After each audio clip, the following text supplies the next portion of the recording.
Marahay na to, kumusta mga kaibigan? Eto mga lods, pabalik po tayo ng Maynila. Ipapakita ko po sa inyo ngayon yung sitwasyon nitong Quirino Highway. Baka naman mga lods, mga kaibigan, mga kababayan kong Bicolano, Bicolana, baka pwedeng paki-subscribe nitong aking YouTube channel, paki-follow nitong aking Facebook page. Napakalaking tulong na po yan sa akin, lalo na sa katulad ko pong maliit lamang na content creator. Mga balos po, salamat sa Indo. Ito mga kaibigan, na Andaya Highway, bali binuksan po ito noong pong 1984. May na-research po ako na ito daw po dati pa pong proyekto noong pong mga 1950s ng nooy dating presidente natin na si Elpidio Quirino, kaya po pinangalan po sa kanya ito dati. Pero ito po mga kaibigan, tinatawag na po ngayon na Rolando Andaya Highway bilang pagpupugay sa dati pong kongresista. Dito po yan sa may Camarines Sur. May haba po ito mga lods mga kaibigan na 92.65 kilometers, halos kung tutusin mga 3 oras. Kasi mabagal lang naman tayo, pero sa iba baka 2 oras lang. Kaya ko dati dito dumaan nun, bata pa ako noong mga 1997 ata 98. Nahalata na talaga, matanda na tayo. Hindi pa siya ganun kaganito mga lods, medyo marami pa rin dito mga ginagawa, talagang lupa pa po siya. Sobrang alikabok nga po nun kasi summer yon nang bumiyahe kami noon, jeep pa yung sinakyan ko noon. Isa itong alternatibong ruta para sa hindi na po masyadong umikot. Kung sa Maharlika Highway po tayo dadaan dun sa kabila, yung sa Daet, tapos Labo hanggang dun sa may Sipukot na dinaanan po natin. Kung doon po kasi tayo dadaan mga lods mga kaibigan, na halos 1 oras ang pagitan kaysa po rito sa Andaya Highway. Pero syempre ngayon na maraming mga kalsada na sira dito, halos nagpapanagpo lang sila. Halos parehas lang yung biyahe. Ito mga lods mga kaibigan, may delikado rito ang kalsada sa may parting ito ng Sipukot, kasi dito nga po kami na aksidente nun sa 4 wheels, pero hindi ako nagdadrive nun, yung boss ko. Galing kami nun mga kaibigan, mga lods, ng Pasig, tapos pauwi kami nun, papunta kami ng Masbate.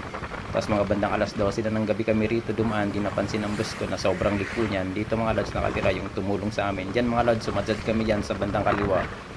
Sumadsad kami dyan mga lods mga kaibigan, buti talagang di kami dito sa bandang kanan na bangin po yan. Grabe yung pangyayari na yun, kasi bago daw po kami na aksidente nun, may aksidente na isang jeep na may mga namatay papunta daw sa Kasalan. Grabe, kaya nga nung aksidente kami ron sa lugar na yun, nung sumadsad na kami, may nakita kami mga nakatirik na kandila. Yun pala, may bagong aksidente nun na bago kami, isang jeep, kaya nga po may mga namatay doon nun. Grabe yung pangyayari nga. Sobrang napakadelikado kasi na kurbada yon, kaya isa rin po yan sa mga ingatan po ninyo kapag dadaan pa kayo rito sa may Andaya Highway. Dati-rati kapag dumadaan kami doon, dinadaanan namin yung tumulong sa amin na bahay, pero ngayon wala na po yung kubo nila doon. At sa awa ng Diyos, wala pong nangyari sa aming mga nasaktan, na 4 kaming sakay ng sasakyan, pero yung sasakyan namin talagang totally wreck po talaga. Napakaswerte namin, talagang niligtas kami ng Panginoon ng time na yon. Isa nga po ito mga kaibigan sa alternatibong ruta kaysa po dun sa Maharlika Highway na medyo malayo nga po, pero sa ngayon talagang mas lalong tumatagal dito sa traffic dahil sa maraming sira na kalsada, tapos maraming ginagawa, mga road reblocking po ang ginagawa po rito, kaya medyo nata-traffic. Kaya asahan nyo na po yan ngayon na peak season na ondas, tapos ngayong magpapasko bagong taon, napakaraming uuwi, kaya sigurado na lalong magta-traffic po rito. Asahan na naman po natin yan na yung sobrang haba lagi na traffic dahil sa mga ginagawang kalsada, tapos mga sirang-sirang kalsada po rito. Ito rin mga kaibigan, yung medyo delikado na kurbada rito, kailangan mag-ingat po kayo rito sa papunta po tayo ng Lupi sa Camarines Sur. Dito mga kaibigan, kailangan magaling kayo rito umiwas. Napakarami rin kasi ritong mga lubak, tapos kailangan magaling kayong tumingin, magaling kayong umiwas. Malayo pa, kailangan makikita nyo na yung mga lubak para maiwasan nyo.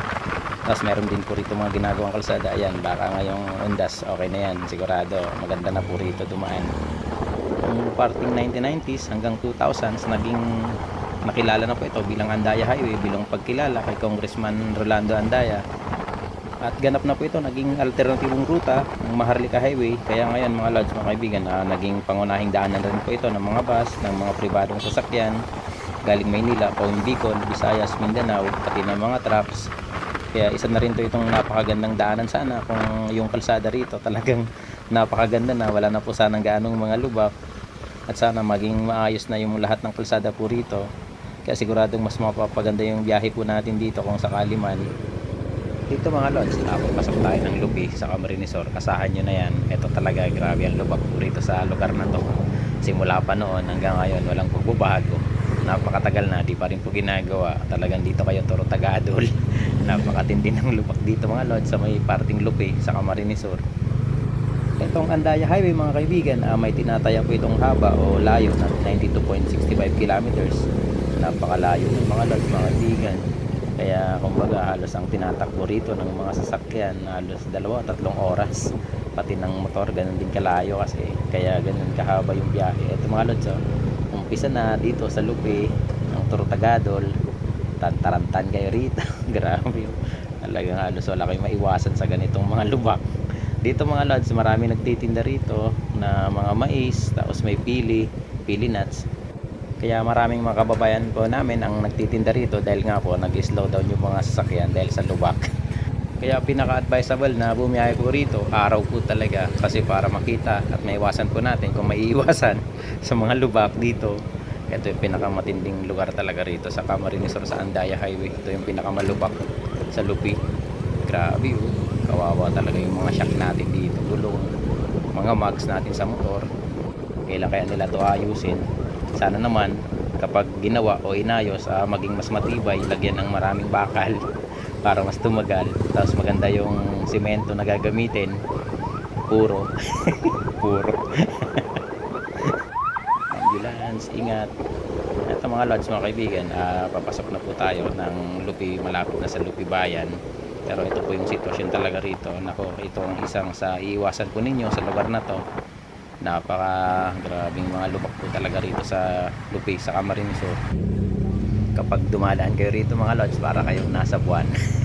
Parang nakarating tayo sa buwan na. Ganito kasi yung pinapakita sa mga picture ng buwan. Sobrang malubak. Pero ito mga lods, malapit na tayo, papasok sa papunta pong bayan po ng Lupi. Ang Lupi mga lods mga kaibigan, isang napaka-simple, typical at napaka-ordinaryong bayan. Dito po yan sa Camarines Sur. Nakapasok na ako niyan sa bayan nila. Medyo okay lang, medyo maliit lang siya pero maayos naman mga lods. Ito mga kaibigan, yung mga lugar o bayan na mga dinadaanan po nitong nasasakop nitong Andaya Highway. Una nga po mga kaibigan, yung pinasukan po natin yung Sipupot sa Camarines Sur. Tapos ito yung sumunod, yung Lupi. Tapos sunod naman yung Ragay. Tapos last mga kaibigan, yung Del Gallego sa Camarines Sur. Kasi sunod po niya yung madadaanan po natin yung Tagkawayan na, bali nasasakop po yan ng Quezon Province. Tapos yung pinakahuli yung Santa Elena, yun po yung pinakahuli at pinakadulo po nitong Andaya Highway. Ito mga lods mga kaibigan, medyo maganda na po rito yung kalsada, saktong sakto na, medyo makakatakbo na po tayo ng medyo saktong bilis. Dito talaga mga lods mga kaibigan, sa may parting Lupi tapos papuntang Ragay ang medyo matraffic na lagi kasi marami po rito mga road slips, tapos ongoing repairs. Kaya marami rito na halos mga one lane. Kaya kumbaga talagang natatraffic, lalo na nung 2024. Grabe yung traffic dito ng dinaanan nung magpapasko. Kasi nga maraming mga ginagawang kalsada rito noon, tapos may mga nagiba pa na kalsada noon sa may parting dito. Kaya grabe yung traffic noon. Mabuti di ako nakumuwi. Pero umuwi ako noon nung last year na Ondas. Pero mga kaibigan, mga kababayan, hindi naman lahat po rito malubak. May mga parte naman na katulad po nito na medyo maganda po yung kalsada. Pero marami rin naman po talaga na mga grabing sira. Kaya kailangan marunong kayo umiwas, marunong kayong tumingin ng kalsada kung saan kayo pwedeng dumaan o umiwas. Kasi napakahirap pag malubak po talaga. Sa mga katulad ko na solo rider, tapos mahilig bumiyahe na mag-isa, o kaya kahit grupo, mas maganda na dumaan po kayo rito ng araw katulad ko ngayon para kitang-kita nyo po talaga yung mga dinadaanan nyo, yung mga lubak, para maiwasan o kaya naman makapag-ingat po kayo kasi sa gabi napakahirap, kasi lalo na kung yung mga kasabayan po ninyo mga malalaking trucks, tapos malalaking bus, maraming bus kasi dumadaan pag ganong gabi rito. Yun kasi yung oras ng biyahe po nila. Kaya sa mga katulad ko na mahilig magmotor, lalo na mag-isa, mas maganda na sa araw po kayo rito dumaan. Mas safe po yun kaysa sa gabi. Ako kasi natry ko na rin naman noon, isang beses gabi ako dumaan, pero nahirapan talaga ako mga lods, lalo na ako pag maulan, napakahirap. Isa rin kasi yun sa pinakaayaw ko yung maulan. Tapos gabi, halos wala akong makita noon. Zero visibility. Zero visibility talaga. Tapos may mga lubak na di natin nakikita kasi nga po madilim. Tapos may mga tubig pa yung iba, lalo na kung medyo hirap din natin yung mata natin. Kaya mas maganda na bumiyahe po kayo sa araw. Eto mga lods, isa rin tong lugar na to sa iwasan nyo. Kailangan dito kayo sa bandang kanan kasi yung gitna may mga lubak po dyan na sirang-sirang kalsada. Pero dito po sa may parting ito ng Andaya Highway, may 4 lanes mga lods. Ayan no, mas pinalawak, kaya mas maganda po yung ating biyahe. Pero dito mga lods, mag-ingat kayo lalo na kung maulan kasi dito ako nag-slide. Grabe yung pangyayaring yun. Yung dati, rider pa yung motor ko nun mga lods. Grabe talagang tumila po ko niyan sa kabila. Pauwi rin ako ng Maynila nun. Kasi malakas yung ulan. Tapos yung galing bundok na tubig, hindi ko napansin. Madulas pala yung kalsada. Kasi nga may mga lumot. Doon ako dumaan. Grabe yung pangyayaring yun. Buti walang nangyari sa akin. Kaya importante talaga na mga naka-gear po kayo, naka-riding gear po talaga. Napakalaking tulong sa akin yun. Naka-riding jacket ako, tapos may mga pads, pati naka-close shoes talaga. Sa yun, mas maganda, naka-boots nga po kayo eh. Tapos naka-riding pants ako na may ano rin, pads din. Napakalaking tulong nun sa akin mga lods. Malayo yung tinalsigan ko nun eh. Nakakatakot nga yun, pangyayaring yun. Pero sa awan ng Diyos talaga, grabe. Nakauwi pa ako nun ng Maynila. Bali yung nabalik ko lang yung aking shifter nun sa Raider. At dito naghanap pa ako dito noon ng mag-aayos nun sa parting ito ng puntang Ragay. Pero okay naman, sa awan ng Diyos, grabe talaga yung pag-iingat sa akin lagi ni Lord. Kaya importante sa atin na mga babiyahe yung lagi tayo mag-pray. Isa yun sa pinakamabisang sandata natin para ingatan tayo niya sa ating biyahe. Hindi lamang tayo kundi lahat ng mga bumabiyahe. Ito mga lods, medyo maganda po yung view po rito kasi mapuno. Isa rin to sa lugar na hinihintuan ko kapag sobrang init. Dati-rati kasi ito, napaka-traffic dito kasi ginagawa itong kalsada na to. Pero ngayon ayos na yan. Ang sarap na rito bumiyahe kasi maganda na po yung kalsada rito mga lods. Malapit na tayo mga kaibigan sa bayan naman po ng Ragay. Isa rin po yan sa magandang bayan po rito sa Camarines Sur. So ngayon, maganda po yung kalsada po rito. Ayan mga lods, mga kaibigan, nakikita po niya na pinalawak, ginawang 4 lanes. Tapos maganda naman po yung kalsada.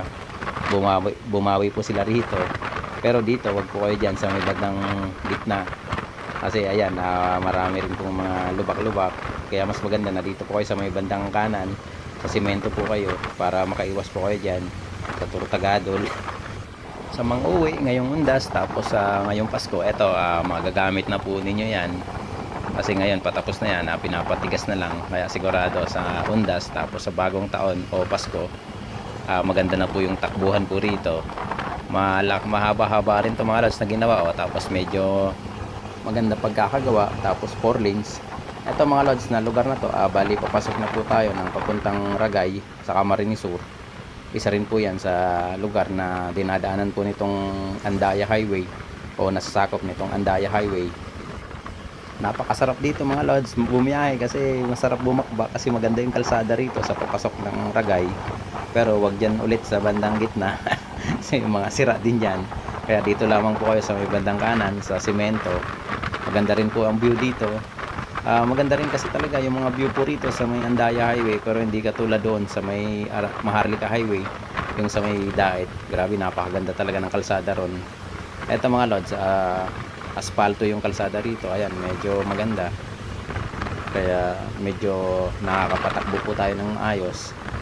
Pero kung gusto niyo naman na maganda talagang view, tapos magandang kalsada, pero medyo malayo, doon po yung pinakamagandang dumaan sa dati, yung South Road na tinatawag. Ngayon, tinatawag na lang yun na backdoor kasi wala na pong gaanong dumadaan doon. Dito na po kasi halos lahat sa Andaya Highway ang daan ng mga ibang sasakyan, mga bus.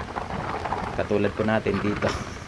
Pero nasubukan ko yun. May video ako doon mga lods sa kung ilang oras ko tinakbo. Tapos kung ano yung mga makikita po natin doon sa lugar na yon. Baka gusto nyo pong panoorin kapag may time po kayo.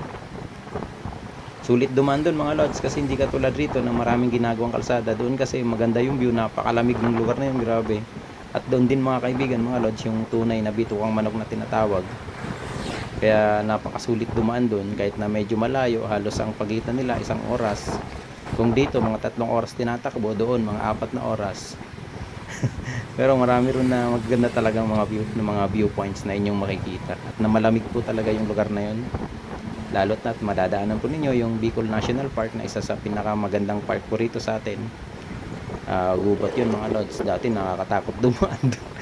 Kasi dati nung dito pa ako nagtatrabaho sa Bicol, lagi kaming dumadaan doon kasi nagdi-deliver kami dati sa may Daet, sa may Labo hanggang Santa Elena. Pero okay naman ngayon doon, napakaganda at malawak na po ang daan doon. Ito mga lods, napakaganda na po ulit ng kalsada po rito, tapos maganda rin po yung view. Ito na mga kaibigan, malapit na po tayo sa may bayan po ng Ragay. Kung inyo po nakikita, maganda rin po yung view po rito sa pababa, pero mag-ingat po kayo dyan kasi kurbada po yan. Huwag naman sana, mag-iingat po talaga rito. Huwag masyadong magmabilis kasi ito may ginagawang tulay po rito. Tapos sa unahan medyo malubak po yan sa may banda po ng park po ng Ragay. Star ka sa Ragay. Ito mga lods, medyo may ginagawa pa rito pero matagal na yan, di pa rin po yan natatapos yung tulay po rito. Pero okay naman, mukhang malapit-lapit na rin yan matapos. Ito dating Ragay talaga mga lods. Ang napakatindi, laging nireklamo ng mga kasama natin, ng mga bumabiyahe tulad natin ng mga nagmumotor. Grabe kasi tindi talaga rito ng mga lubak nun, tapos napaka matinding mga traffic noon. Pero eto sa ngayon, medyo okay naman. Pero dito sa unahan, eto mga lods, sa may malapit sa may park, sa tapat pala ng park, sa may gasolinahan, eto yung inyong madadaanan. Malubak pa rin.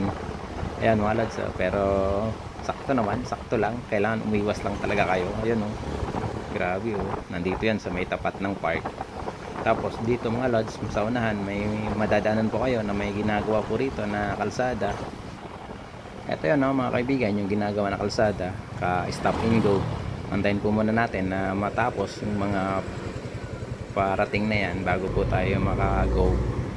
Kasi ginagawa nga po yan, mabuti nga po ngayon ginagawa na po yan. Dati-rati hirap na hirap ako dyan kasi matindi yung lubak na yan. Buti nga ngayon ginagawa, malamang hindi pa po yan naabot ngayong undas o kaya ngayong Pasko, lalo na ngayong Pasko sa mga uwi. Kaya isa to sigurado sa magta-traffic na lugar na to kasi buhos yung mga uwi eh. Marami yung mga babiyahe, kaya sigurado asahan na po natin na talagang magta-traffic po yan dito. Malubak din yan mga lods, mga kaibigan, itong lugar na to, itong parte na to. Bago dito sa unahan, maganda na naman ulit yung kalsada. Pero bago kayo punta rito sa magandang kalsada, dadaan muna kayo sa malubak, tapos dito sa unahan na naman, grabe na naman yan. Asahan nyo na po yan ulit dito sa may bandang unahan. Ayan, ito mga lods mayroon na naman ulit. Kaya dahan-dahan po kayo rito, konting iwas-iwas, may mga maiwasan naman. Pero ito grabe oh, wasak na wasak din naman.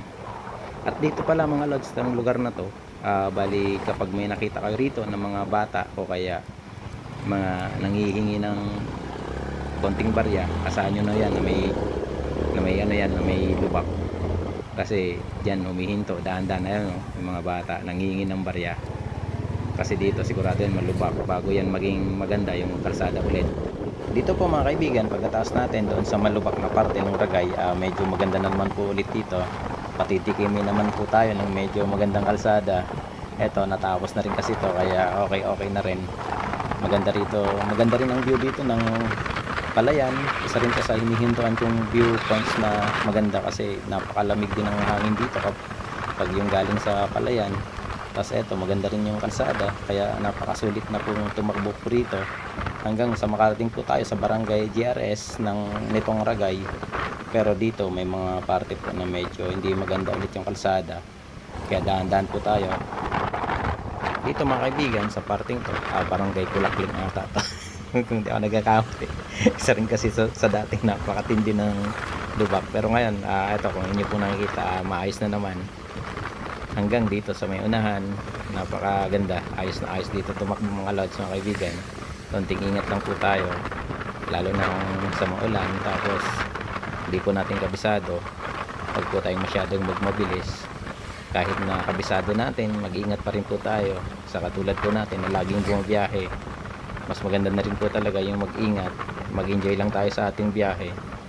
Ako kasi na talagang grabe, napakasarap bumiyahe pa uwi sa Bicol ng nakamotor.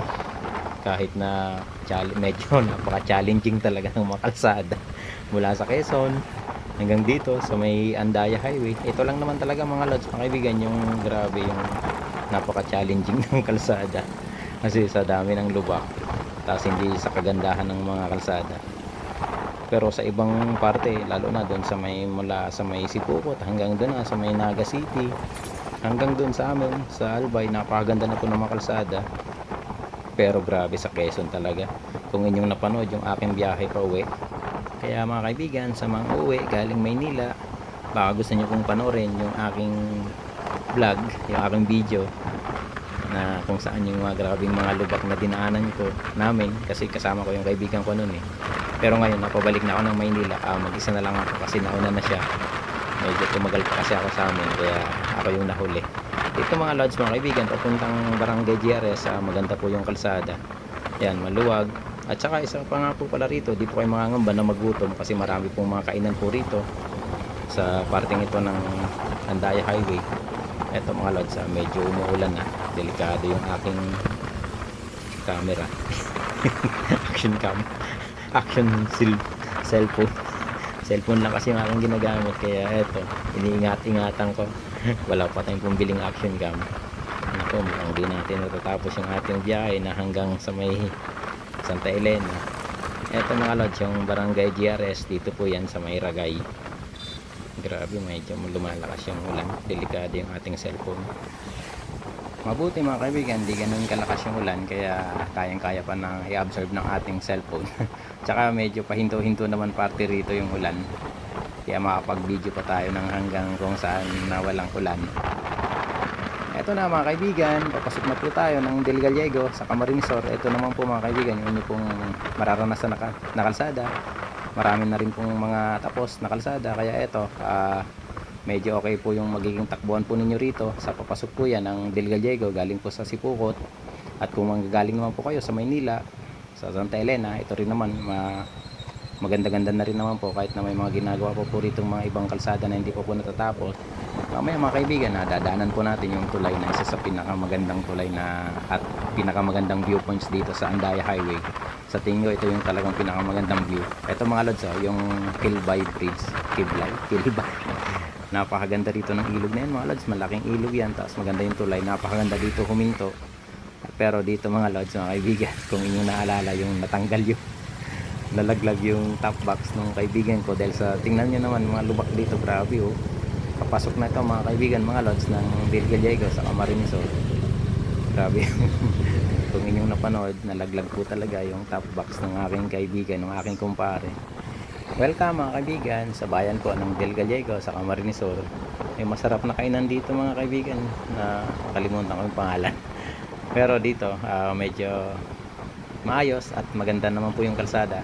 Hanggang sa papasok na po tayo ng papuntang Tagkawayan sa Quezon.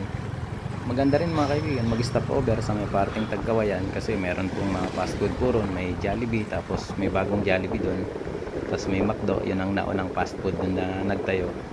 Isa rin talaga yan ang Tagkawayan sa hintuan ng mga biyahero. Dati dyan talaga ako nahinto, pero ngayon hindi na, kasi talagang tinatagos ko na hanggang Santa Elena o kaya Sipukot kung manggaling ako Maynila. Eto, medyo basa yung ating kalsada, kaya mag-iingat.